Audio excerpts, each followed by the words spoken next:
Welcome back and to our discussion of the Civil War, which lasted exactly 4 years from April 1861 to 1865. In the last class, we looked at the outbreak of the Civil War in the spring of 1865 following the election of Abraham Lincoln in November 1864, and then his inauguration as president in March 1865. As I mentioned in the last class, the border states with slaves did not secede from the United States and remained in the United States. And as you can see on this map, you have Arkansas, Tennessee, you have Arkansas, Tennessee, North Carolina, and Virginia, which were slave states, which did secede from the United States after fighting started at Fort Sumter. However, the slave states that stayed in the Union were Missouri, Kentucky, West Virginia, Maryland, and Delaware. Delaware was actually carved out of the state of Virginia during the course of the Civil War. So this map is not really at the outset of the Civil War. And again, you can see Maryland, and just between Maryland and Virginia, you can hardly see it on this map, the small square is Washington, D.C. So as we will see, it was vital for President Lincoln that Maryland remain on the side of the Union in the Civil War. At the outset of hostilities, which side was stronger? Well, let's look in the next slide at some statistics. The total population of the Union, or the North, which consisted of 23 states, was almost 21 million, whereas the Confederacy had slightly over 9 million people. This is the total population that includes women who were not soldiers at that time, children, elderly people, and of great significance for the South, these numbers include slaves. So of the 9 million population in the Confederacy, almost one half, slightly over 4 million, were slaves, and there was no way that the Southern whites were going to arm the slaves. So you could cut that number in half. The population of whites in the South was about 4 million. So clearly they had far fewer military-age men available. In terms of manufacturing businesses, there were over 100,000 in the North and only about 20,000 in the South. Manufacturing workers, well over 1 million in the North, only 110,000 in the South. Miles of railroads, 21,000, almost 22,000 in the North, and only 9,000 in the South. And as we saw earlier when we looked at the development of transportation, most of the railroads in the South were designed to transport cotton from cotton plantations to the Mississippi River for transport, or to the seacoast, and therefore they were not of particular value in moving troops around. In terms of the actual number of troops, there were 2 million in the Union Army, and less than one half of that, about 850,000 in the Confederate Army. When the war started, however, the South knew these figures, obviously, but was not concerned because of Southern honor and pride, and the Southerners would say one Southern soldier is worth 10 or 20 Yankee soldiers.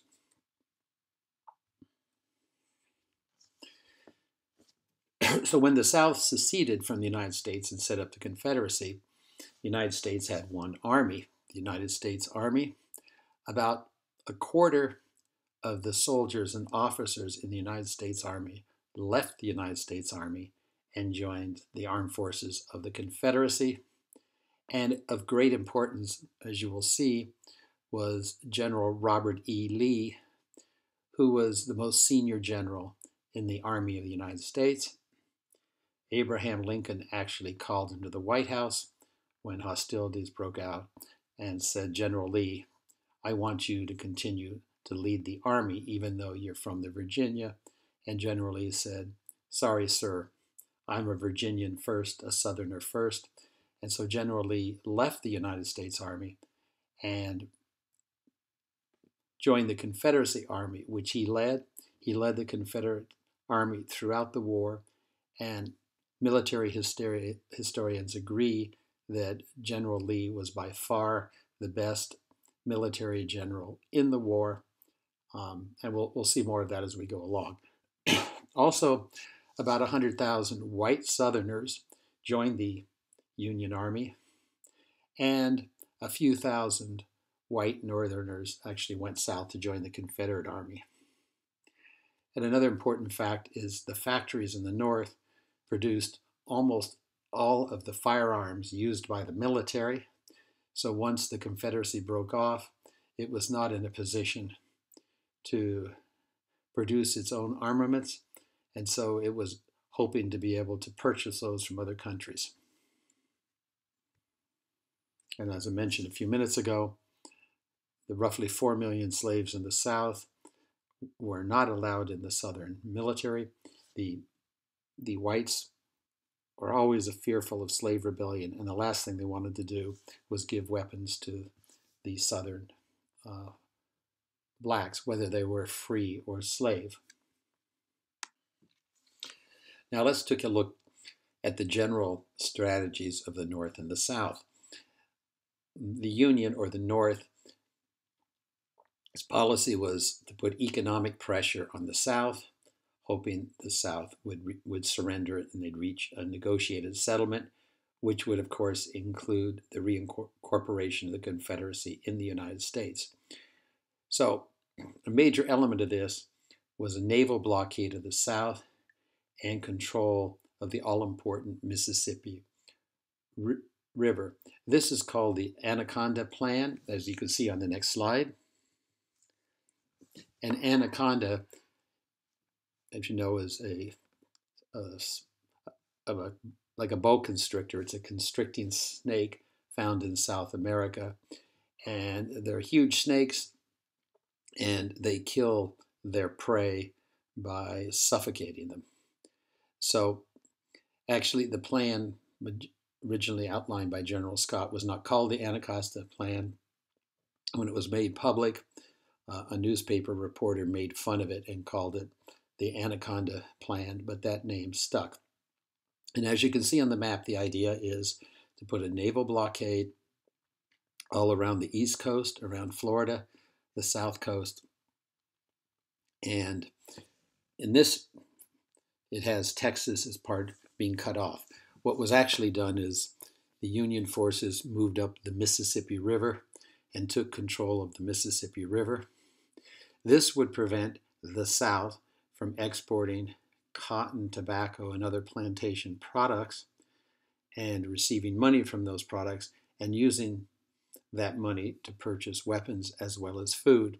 And as you recall from previous classes, the South economic model was built on the export of plantation crops, receiving money for those crops, and using that money to purchase food, and once war started, armaments. So this was a case of the North wanting to place an economic blockade, and as we will see, it proved to be a largely successful strategy. Now, the South, or the Confederacy, started, as we saw before, with a much smaller industrial base, a smaller population, and as a new country, they had no army, no navy, absolutely no stockpiles of war supplies. They had no government structure and no foreign alliances. You'll recall we saw previously that when they set up the Confederacy, the Confederate States of America were modeled on the initial government of the United States of America, namely the Articles of Confederation, where power resided in the states. Each state was autonomous. This will prove to be a major detriment to the South because they're fighting now not as states, but as the Confederacy. So it really hampered their coordination. The hope in the South was the Army. They realized they didn't have a Navy, and the fact that they were fighting for Southern honor. And as Southerners, they just felt they were much better soldiers than Northerners. The Southern or the Confederate goal was to have a long, drawn-out war, a protracted war, so that the Northerners would get sick of fighting and would want a negotiated settlement, and the Southerners assumed that negotiated settlement would allow the Confederacy to remain an independent country, or perhaps rejoin the United States, but be able to expand slavery into the new Western territories. And they looked at George Washington and his strategy in the American Revolution, where, if you recall, George Washington's strategy was to have a long, protracted war with the idea that the British would tire and then give independence to the United States, which, of course, is what happened. They also looked at the American Revolution and realized the crucial role that France had played by sending its navy, by sending military trainers, cash, and weapons. And the South assumed that it would get such support from Britain. In terms of Confederate diplomacy, as I just mentioned, the focus was on Great Britain. They wanted to be recognized by Great Britain as an independent country and receive foreign aid, particularly military aid. From the very beginning, Confederate leaders just assumed Britain would support the South because of Britain's great reliance on Southern cotton. When the war broke out, Britain was producing an incredible 75% of the cotton in the world. And as we looked at previously, the Industrial Revolution in Britain was based on textile production and based largely on Southern cotton. Unfortunately, no one in the Confederacy had spoken with the British government, and they had only had this assumption that Britain would support them. Unfortunately for the Confederacy, the very year before the Civil War broke out, the South had had a bumper or a tremendous crop of cotton, almost twice as much cotton as normally produced because of ideal weather conditions. And that was shipped to Britain, so the warehouses in Britain were overflowing with cotton. And unfortunately, also for the South, Britain was encouraging cotton production in its own colonies, particularly India and Egypt, and those two colonies were starting to export high-grade cotton to Britain. And as an imperial power, Britain would prefer to import cotton from part of its empire than from either the United States or the Confederacy. The one hope early on that the Confederacy had that they would receive British support was that Queen Victoria proclaimed official neutrality when the Civil War started. She did not proclaim the Civil War as a rebellion against a legally constituted government. And so the South read that to mean that eventually the British would come to support the South, which, as we'll see, will not be the case. Now, both the North and the South expected a very quick war. The North, for its part, felt that its overwhelming army could quickly move into Virginia, score a few decisive victories, and the Confederates would surrender and rejoin the United States of America. The South also expected that the heroic Southern soldiers would quickly score defeats against the Union armies, and therefore the Union would just give up, say it's not worth it, and allow the South to remain independent country as a confederacy. However, both sides were totally too optimistic.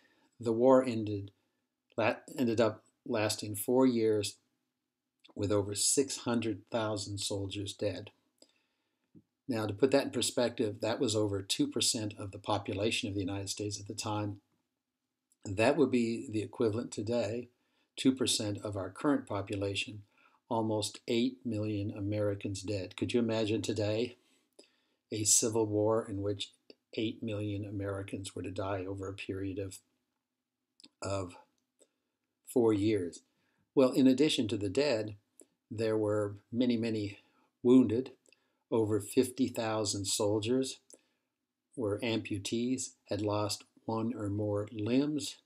Others were paralyzed, lost an eye, or whatever.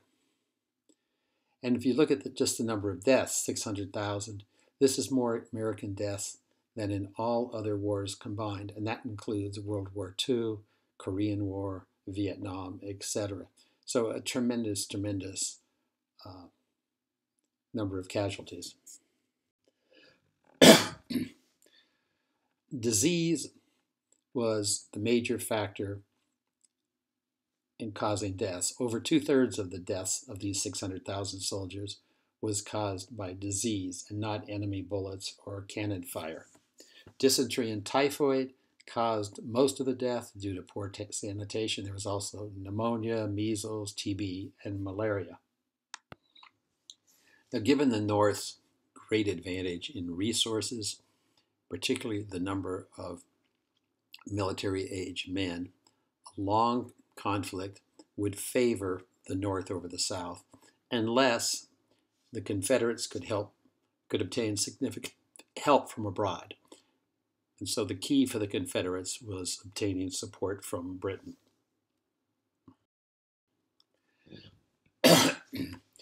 Once the conflicts began beyond Fort Sumter, they started in the area near Washington, D.C., and the North lost all of its conflicts with the South for the first 18 months until the Battle of Antietam in September 1862, which we'll talk about in a minute. So the war started in April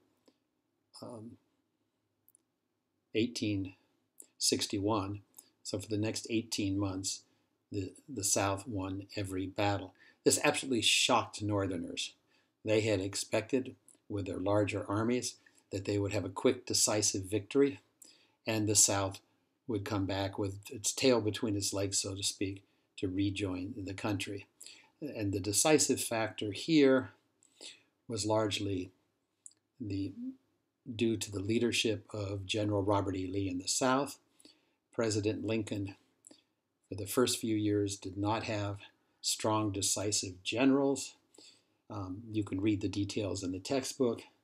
His early generals might have a small victory, and then they wouldn't follow up, and the Confederate forces would regroup and then defeat them or retreat. And President Lincoln was very, very frustrated that he could not get a general who could match the military strategy of Robert E. Lee. Now, looking at the battles, and you certainly don't have to know all the battles in the Civil War. There are many, many thousands, and there are many, many people in the United States who are, I can almost say, obsessed with the Civil War battles. You can just look at the number of programs on Netflix, movies or television programs on the Civil War.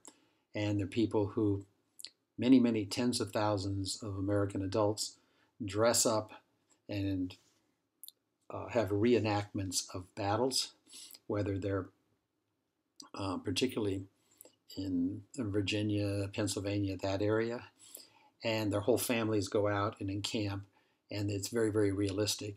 And there's one group here in Texas, I've never actually seen it, but I've heard it's called the Texas Brigade, and they meet somewhere up near Texas A&M University every year, and they reenact famous battles. None of these battles took place in Texas, but and many thousands of people go and watch those battles. It's called, you can look at on Google if you're interested, the Texas Brigade reenactment of battles. Now, the naming of battles is quite confusing because the same battle will have two names depending on whether the North or the South is describing it. The North named the battles after the closest body of water, in other words, a river, a lake, or whatever. And for instance, the first major battle is known as the Battle of Bull Run because that's the river in Northern Virginia. However, the South names its battles after the nearest town or city. And so the same Battle of Bull Run, which Bull Run is a river, in the South is called the Battle of Manassas. So many books or television shows will jump from one to another and you can get totally confused. So as I mentioned, the first year and a half was characterized by Confederate victories. The Union armies, the Northern armies, tried to move into Virginia, and they were almost always defeated. The first battle was, as I mentioned, the Battle of Bull Run, or Manassas, and this was a Southern victory, which absolutely shocked the North because they had assumed it was going to be easy to defeat the South. And the first Union victory is not for another 18 months in Antietam. And this battle, which lasted essentially one day, was the bloodiest day ever in U.S. history up to the current time. 4,000 soldiers were killed in one day, and that's more soldiers killed than people who were killed in the 9/11 terrorist attacks. We could look at the slide on the next slide to see the map here. Here you can see the map, and you'll see, first of all, in blue are northern or Union states, and we have Maryland. Remember, Maryland is a slave state, but it's in the Union. And the orange state, that's the Confederacy. And here, this is just a small portion of the large state of Virginia. And you can see, and you almost have to squint to see Washington, D.C.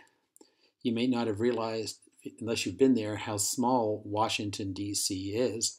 And there's a scale of miles here on the slide. And you can see it's smaller than, it's about 7 miles by 10 miles by 6 miles. It's very, very small, and you can see in perspective. So the Union forces thought that they would advance toward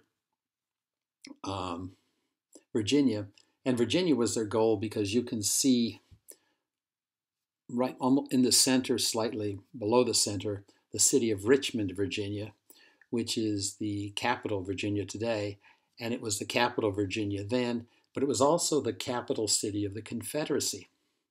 So you have the vast geographic area of the United States. You have Washington, D.C., the capital of the North, and you have Richmond, Virginia, separated by about 100 miles. So the Northern strategy was a quick strike towards Richmond, take the Confederate President Jefferson Davis, take Richmond, and that would be of great symbolic value. So what happened is the Northern forces moved in, and they didn't move very far into Virginia, some 10 or 15 miles, and the Battle of Bull Run, also known as the Battle of Manassas, was a significant Confederate victory. And as you can see, just glancing down at this map, the stars that look like flames in red are Confederate victories. You don't have to look at them all, but you can see that the Confederates were winning. And only after a year and a half to the northwest of Washington, right there on the border of Virginia and Maryland, you can see Antietam. And there we see a Union victory at long last. And General Lee had tried to move in, take the war north, and he had a major defeat there. And this changed the tide of the war. Now we're looking to the west, and the Anaconda Plan of strangling the South was working. The naval blockade was holding. And look at the next slide here. Look at this. You can see on this slide New Orleans down at the bottom of the picture was taken, and then Union forces moved up, and then the Union forces also moved down to the strategic victory of Vicksburg there, which was a major fort overlooking the Mississippi River with cannons, and it could control passage on the Mississippi River. Well, on July 4th, a symbolic date obviously, July 4th, 1863, the Union forces took Vicksburg. It's actually in the state of Mississippi, and that gave the Union forces control of the Mississippi. That meant that the South had no hope now of exporting any agricultural products out through the Mississippi River. And the Civil War had really no battles to the west of the Mississippi River. So there were no battles in Texas, Arkansas, or most of Louisiana, which were very much part of the Confederacy.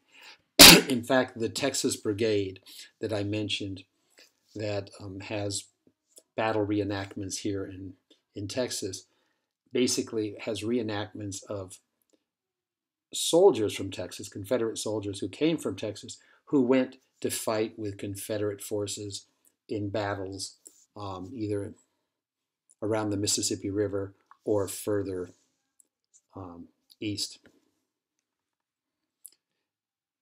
And I might note also that after the Battle of Vicksburg, President Lincoln was so pleased with the general he had then. Ulysses S. Grant was the third or fourth general he had because they kept firing them because they weren't pushing enough, that he made Ulysses S. Grant the general of the entire United States Army. And at that point, Ulysses S. Grant was a great general about the level of Robert E. Lee. And so the North progressed with many, many more victories. Okay, now let's turn away from some of the military battles and look at some of the broad political and strategic elements. President Lincoln had wanted to issue a proclamation. This was not passed by Congress. This was a presidential proclamation regarding slavery. But his advisors said, well, only do it after the Union forces have a victory, because for the first year and a half, the Union forces were losing all the battles. So finally, after the major Union victory in Antietam in September 1862 that we just talked about, Lincoln announced the Emancipation Proclamation, which was take effect January 1, 1863. And the purpose was Lincoln wanted to convince the South to surrender, and he also wanted to increase favorable sentiment abroad, to let Europeans know that this was a war over slavery, not succession. Lincoln was very, very concerned that Britain or another European country might go to the assistance of the Confederacy, particularly since there was some jealousy in Europe over the increased economic power of the United States. Now, the Emancipation Proclamation did not free all slaves immediately. It was issued in September, and it said slavery would be abolished on January 1, 1863, some 4 months later, only in those states that were in rebellion against the government of the United States at that time. By saying this, what Lincoln wanted is he wanted to pressure the states in the Confederacy to rejoin the Union, because if they had rejoined the Union during that 4-month period, the Emancipation Proclamation would not have applied, because they would not be in rebellion on January 1, 1863. Therefore, they could keep their slaves. He also only wanted to abolish slavery in areas in rebellion because he didn't want to alienate the slave states that were still in the Union. And they're either 4, or if you count West Virginia, 5, because if Abraham Lincoln had said on January 1, 1863, all slaves are set free, well, there's not much question those 4 slave states would have joined the Confederacy because they were run by white slaveholders. He was particularly concerned about keeping Maryland out of the Confederacy. As we saw a few moments ago on a map, Washington, D.C. had the Confederate state of Virginia to the south, and all the other sides of it were surrounded by the state of Maryland. And if Maryland had joined the Confederacy, it would have been very, very easy for the Confederacy to take the capital of the United States. So one of the major implications of this, that emancipation of slaves depended on a Union military victory. This forced his critics in the North, as well as Britain, to rally behind Lincoln. Now it became a war about slavery, not secession from the United States. Well, the Northern and Southern views, as you might expect, differed sharply on the Emancipation Proclamation. Here in this slide, we see a cartoon, a drawing at the time, depicting Abraham Lincoln drafting the Emancipation Proclamation. He's there. It looks like a real mess, but that's because he's been consulting the great political philosophers of history, and he has a flag on the window, the United States flag, because he cares about the Union. Now, this is from a Southern newspaper. This is Abraham Lincoln drafting the Emancipation Proclamation. His foot is supposedly on the Constitution of the United States. You can see in front of him some sort of devil-looking figure with a cup in his hand. You can see behind him all kinds of demonic figures, and he is viewed as an evil man. Now, both sides ran out of volunteers. At first, there were many enthusiastic volunteers, both North and South. They expected it to be a quick war. However, there were massive casualties, not only dead, but people returning minus one arm, leg, an eye, whatever. And so there were a massive number of people deserting, just running away from the armies, both in the North and the South. And so there were a few people who would enlist. Initially, people had enlisted for 6 months because both sides thought the war would easily be over beyond 6 months, and then people did not want to re-enlist. So they had conscription, or what's called the draft. And the last time this was used in the United States was during the Vietnam War. Although I understand 18-year-old males still must register for what's called the Selective Service System. I think it's done as part of the driver's license process now. But again, it hasn't been used since the Vietnam War. Well, back in the Civil War, it was done by lottery, but there were ways to get out of it. The upper middle class and the wealthy, you have to be wealthy, could hire a substitute, someone who would take their place, or pay a fee of $300. Well, $300 doesn't sound like much now but then that was the equivalent of about $15,000 to $20,000. So both sides, North and South, had to resort to conscription to force young males to go in the military. In New York City, a group of white factory workers rioted over the draft or conscription. And here you have soldiers firing on them. And then the soldiers went out, not the soldiers, I mean the workers went out, and they attacked Irish because they didn't like the Irish, and any free blacks because they felt they were competing for jobs. Now, we've looked previously at new technologies that were used for communication, such as the telegraph or transportation, whether it was the steamship or the railroad. But there were also new technologies used by the military, and thanks to these new technologies, there were many, many more casualties than in previous military conflicts. Some of these included the fact that both sides now using rifles and cannons with so-called rifled barrels. These are barrels which inside the rifle barrel or cannon barrel has a spiral groove which makes the bullet spin as it goes through the barrel. The result is much longer range and more accuracy. It's somewhat analogous to a football quarterback throwing a pass with a football. As you know, you watch any quarterback, and you know, Tom Brady, someone like that, professional. Obviously, they throw it, it's spiraling, and they can not only throw it a great distance, but with great precision. And, you know, someone like myself out playing with the kids football, and I throw the football and it goes end over end and it never goes where I'm supposed to, etc. So I can't overemphasize having much more accurate rifles and cannons made it possible to kill many more people. You also had repeating rifles.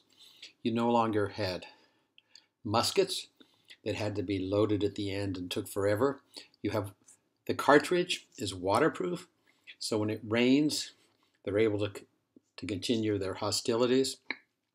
Both sides used observation balloons. These were balloons with a basket underneath. They used the hot air from a burner. The balloon didn't go up very high, and it was tethered to the earth with a rope or a cable. But by sending someone up 200 or 300 feet with a pair of binoculars, they could see what the opposing force was doing. Also, both sides, particularly the North, used the telegraph. This allowed commanders to be in contact with headquarters and also with other commanders. In fact, as soldiers advanced, you had a number of soldiers whose only job was to carry telegraph wire and string out the wires. And so the commanders could, you know, call for more reinforcements or do coordination. And in fact, Abraham Lincoln used the telegraph himself extensively during the war. He had a telegraph operator with the equipment in the White House.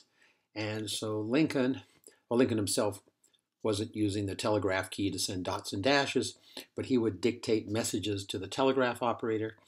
And so for the first time, we have the commander here, Abraham Lincoln, the civilian commander, in almost instantaneous contact with all of his generals.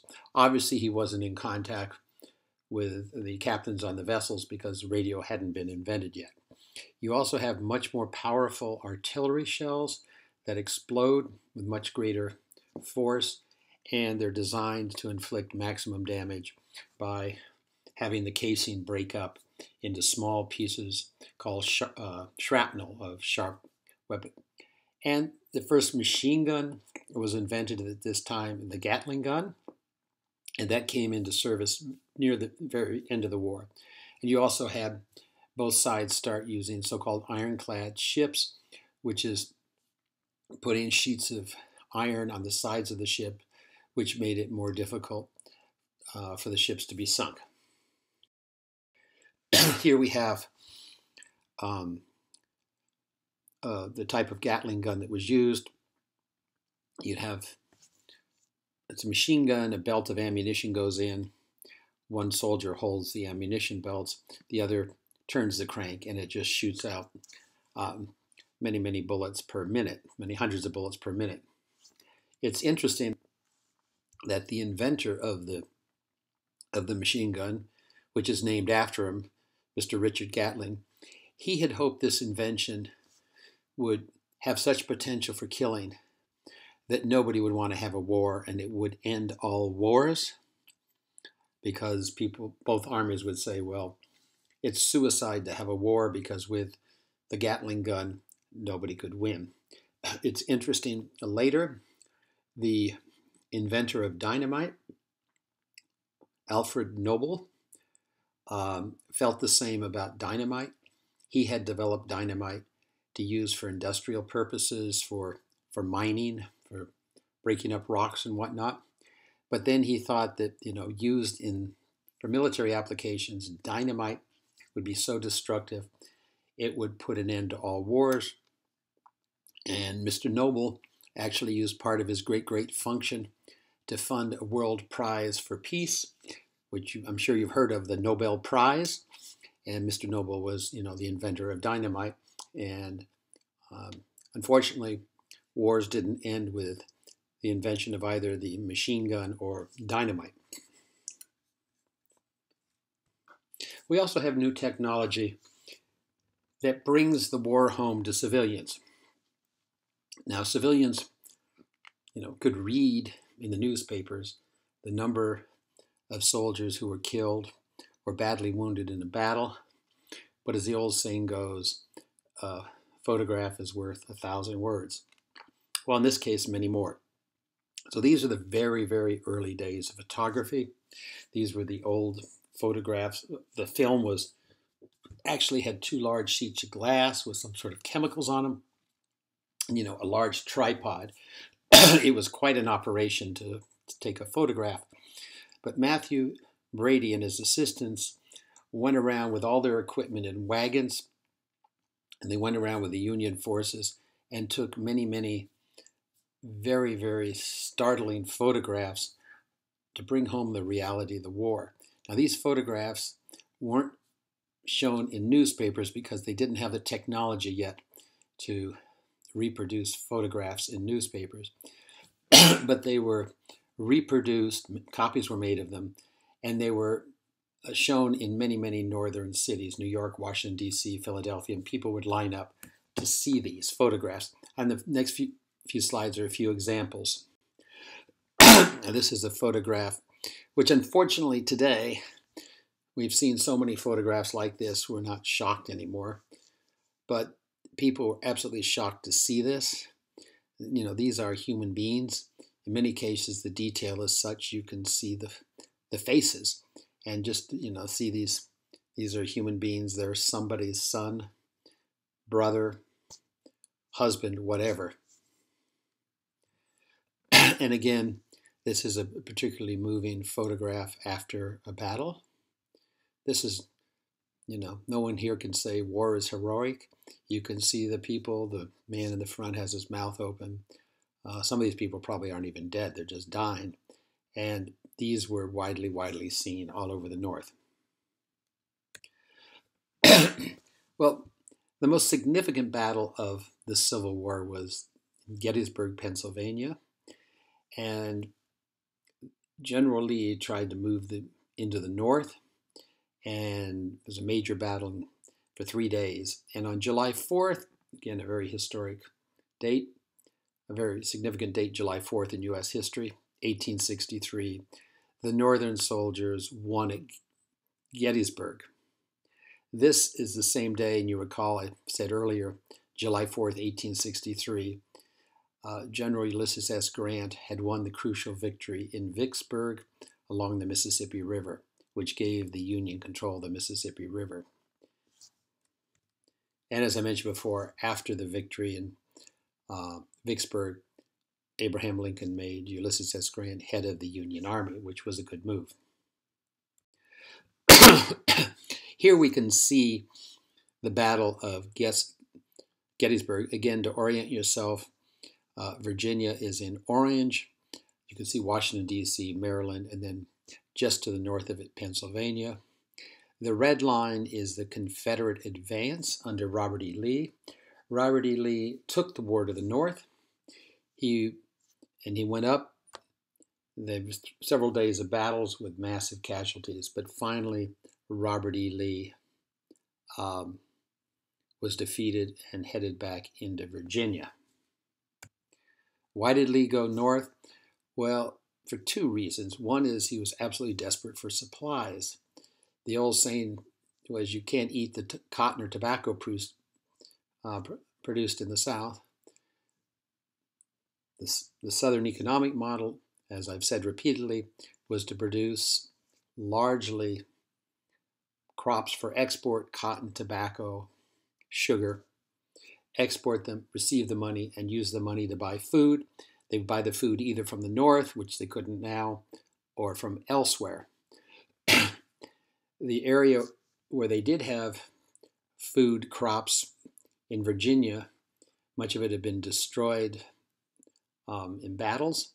So Lee moved into Pennsylvania, where his troops were absolutely astonished by the amount of food.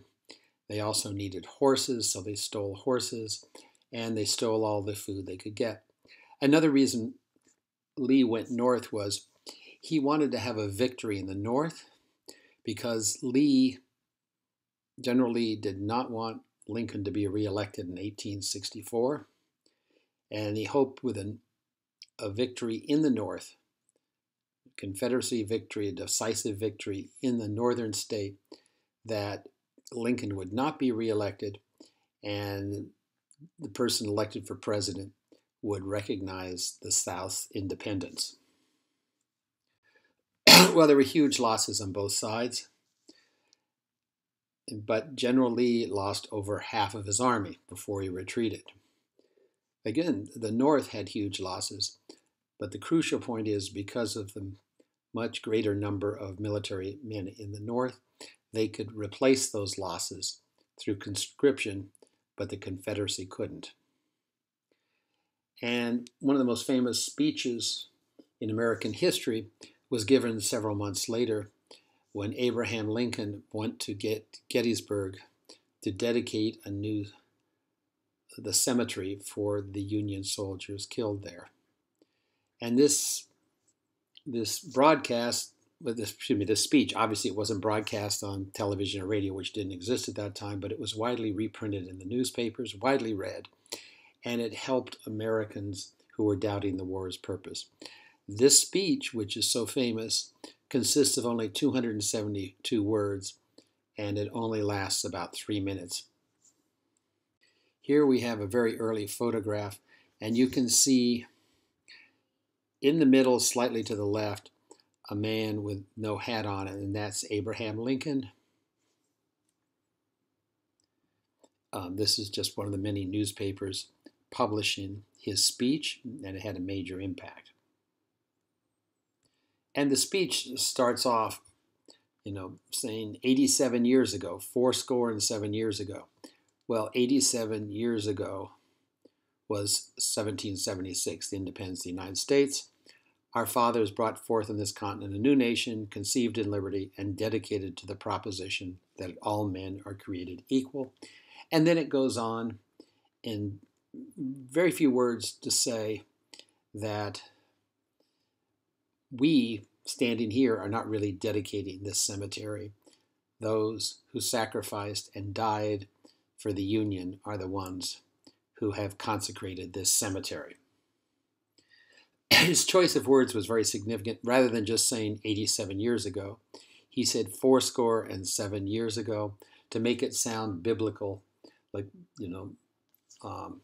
Also, the next two paragraphs of the speech emphasize how the soldiers were martyrs to the cause of freedom.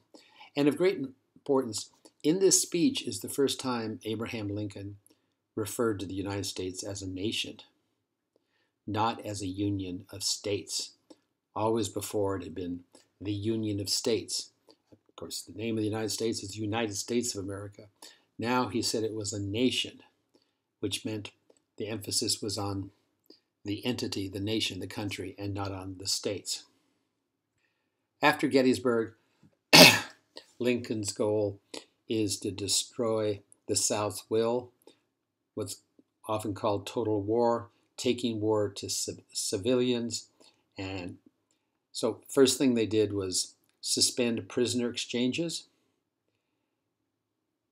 Now, the way it worked typically is both sides took massive numbers of prisoners, and the commanding armies would send notes back and forth, and they would agree, for instance, on Saturday morning, each side would release 10,000 prisoners, and they did this sort of on their gentleman's word. Well, Lincoln said, no, we're going to stop that. We can afford, Lincoln said, in essence, to have our Union soldiers stay in these prisons where they were suffering greatly. We can replace them. We have many men. But the South cannot replace them because we keep their prisoners. We release their prisoners in a prisoner exchange, and the Southern soldiers we're releasing in a few days will be back fighting against us. So it was a very, very, very hard decision because what it meant, given the conditions in this, particularly in the South, in the prison camps, the South was running out of food, and the last people who got food were the Northern soldiers in prison camps, that many of them literally starved to death or they died of disease. And then General Sherman, his famous march through the South, where he marched and on 60 miles wide, 60-mile wide path, he destroyed everything. He didn't kill everybody, but burned down the farmhouses, the fields, either took or killed the animals. Again, didn't kill the civilians, but marched through, burned down the important part of cities like Atlanta just to teach the people a lesson. Now here's a quote on the next slide from General Sherman. We are not only fighting hostile armies, but a hostile people. Now this is total war. We cannot change the hearts of those people in the South, but we can make them so sick that generations would pass away before they would appeal to it again. Very strong words. And again, the goal was both military and civilian targets. And this is reminiscent of what happened in World War II.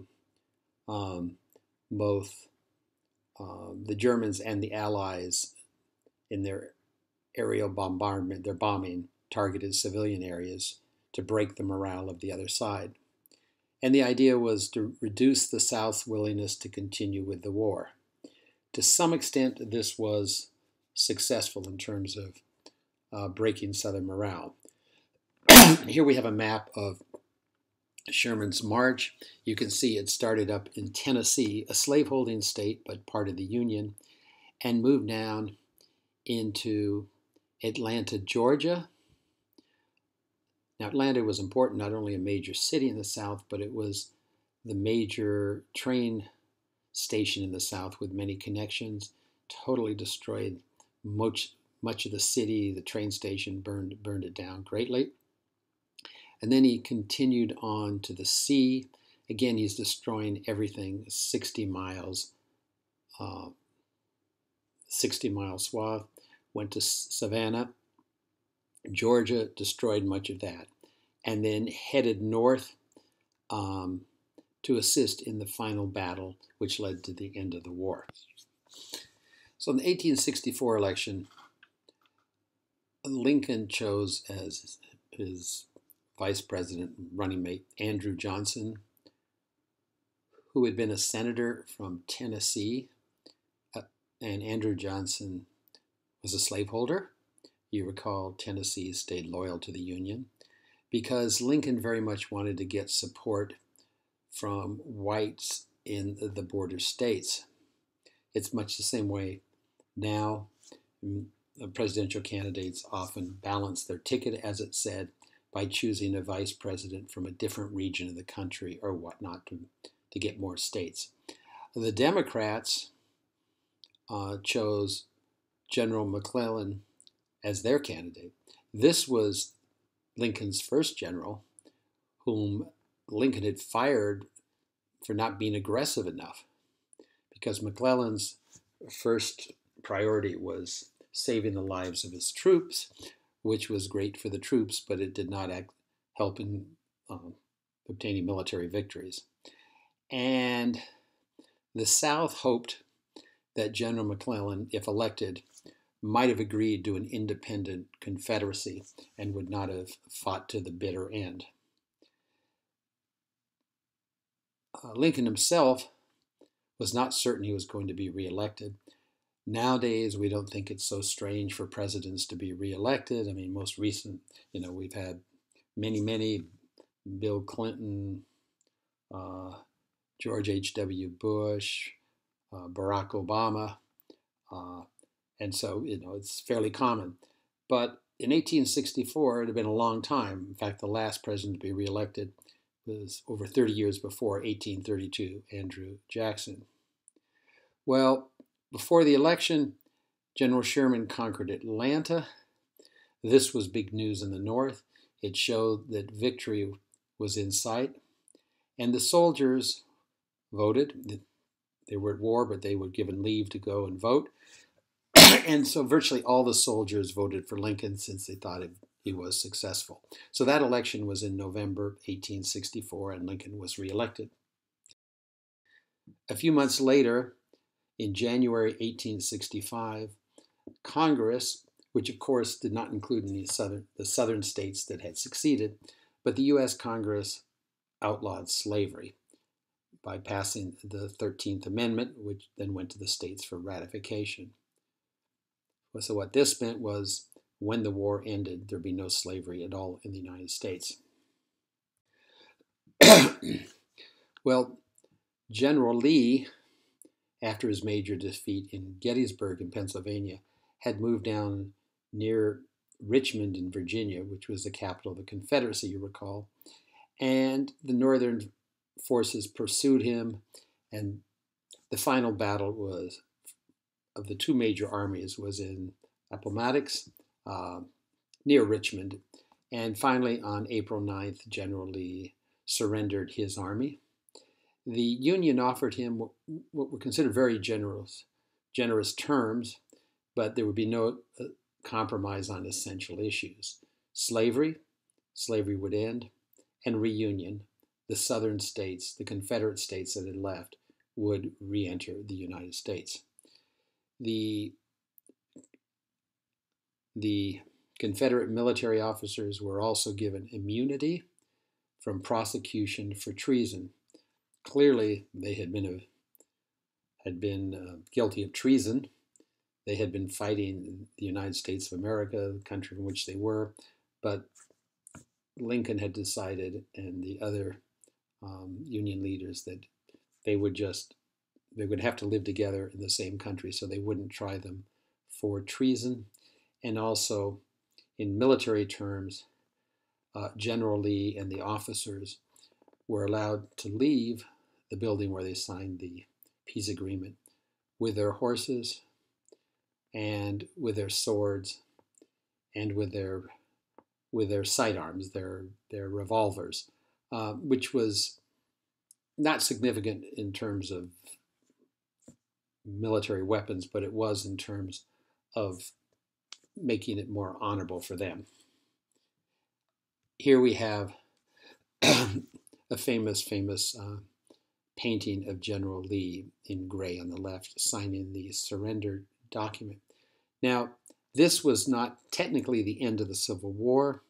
For several months, other Confederate forces continued fighting, and in fact, one Confederate ship did not surrender for 6 more months because there was no radio in those days, and it didn't know that the war was over.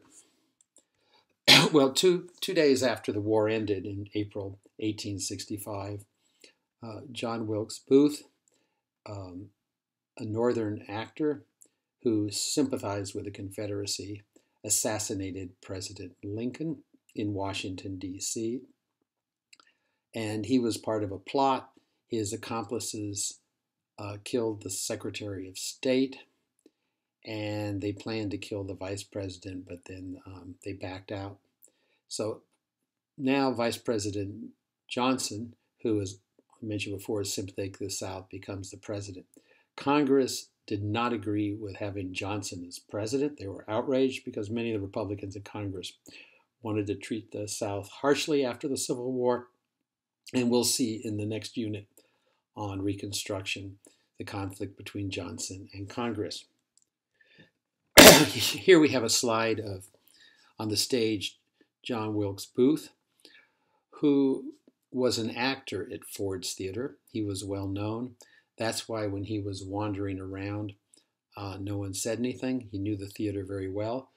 And the president did have a bodyguard, but the bodyguard had gone to get refreshments with the president during an intermission, and after intermission, the bodyguard had gone outside to have a drink with some friends, and so the president was by himself when John Wilkes Booth opened the back door to the booth there, shot him in the head, and then Booth jumped down onto the floor, onto the stage.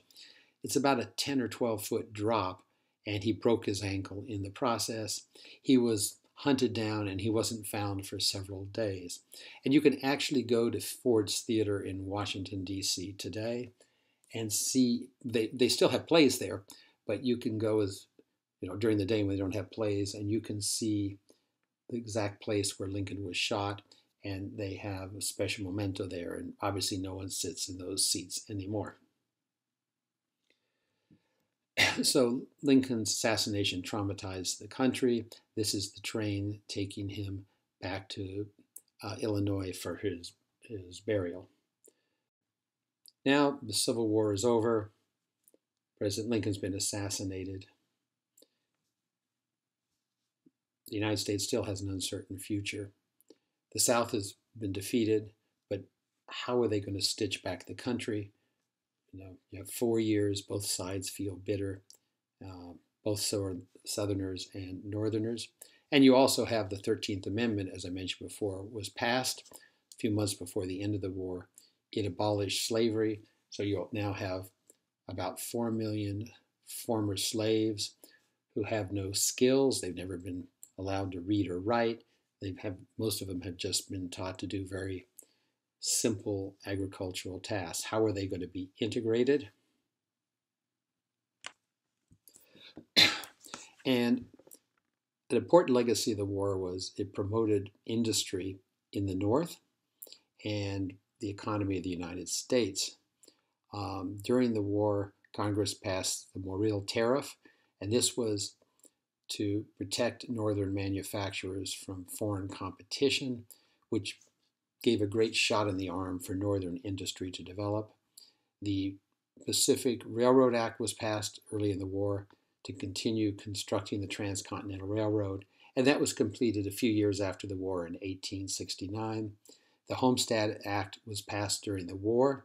This allowed people to go out to the new territories, and you could go out and get hundreds of acres, and as long as you built a house there, that would be your land. There's a great unheard of thing in Europe where there wasn't enough land, and you'll see in the next course how many Europeans came over to acquire land. And you also, among other measures during the war, you had the Morrill Land Grant Act. This was designed to set up agricultural and mechanical colleges, which, particularly in the western states, which would focus on engineering and agricultural sciences.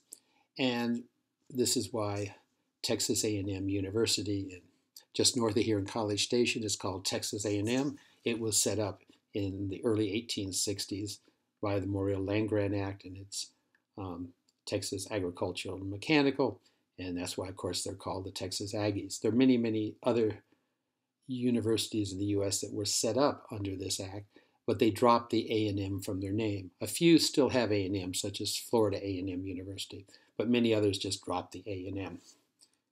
So where are we now? The last slide on the Civil War.